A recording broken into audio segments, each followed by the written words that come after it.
إيه اللي حصل بالظبط يوم الجريمة؟ وهل كان مجرد شجار عادي ولا كان فيه تخطيط؟ وليه محدش كان متوقع إنها تنتهي كده؟ أنا فاتن فريد، اسمي الحقيقي نبيلة عباس مرسي.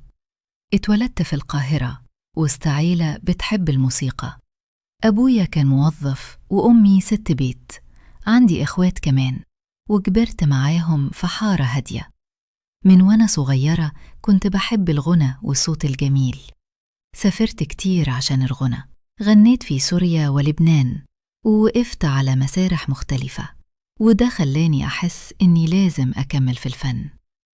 دخلت معهد الموسيقى العربية وتخرجت سنة 1975، ومن ساعتها حياتي اتقسمت بين الفن وحياتي الشخصية. عشت في شقة في منطقة الهرم، واسم الشقة كانت ملك جوزي، وكنت بعيش فيها مع حرصي على خصوصيتي وحياتي الشخصية. الناس شافت اللي على الشاشة بس ما شافتش اللي ورا الكواليس. الضغط كان موجود والمشاكل الشخصية كانت بتتراكم. في يوم الخميس 15 من فبراير عام 2007 حصل اللي محدش ينساه. كنت قاعدة في شقتي، الجو هادي، وفجأة سمعوا الجيران صراخي العالي. اللي دخل عليا كان شاب اسمه ياسر علي عبد الله، موظف في محطة البنزين بتاعة جوزي، وسبق واتطرد من الشغل.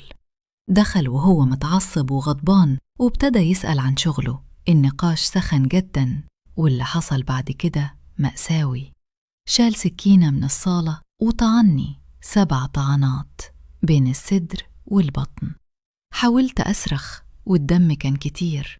الجيران سمعوا الصرخات وطلعوا بسرعة، ولحسن الحظ حارس العمارة لحقوا وأمسكوا وسلموا لرجال المباحث. الإسعاف وصل بسرعة ونقلوني مستشفى الهرم، ودخلت العناية المركزة. لكن مع كل المحاولات نهايتي كانت هناك. فقدت حياتي. اللي حصل فتح أسئلة كتير. هل كان غضب لحظة واحدة، ولا تراكم ضغوط ومشاكل ممكن تتحل قبل ما نوصل للمرحلة دي؟ التحقيق الرسمي قال إنه لحظة غضب، لكن بناتي ما اقتنعوش وقالوا إن المشاكل كانت أكبر من لحظة واحدة، وإن اللي حصل كان ممكن يتجنب.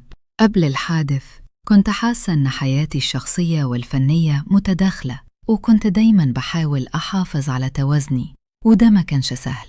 حياتي كانت مليانة نجاح، غنى، حب الناس، وسفر. لكن نهايتي كانت مأساوية، ودي حكايتي. من طفولتي في القاهرة، لعيلتي، لأحلامي في الغنى، للشقة اللي كنت عايشة فيها، للي حصل يوم وفاتي.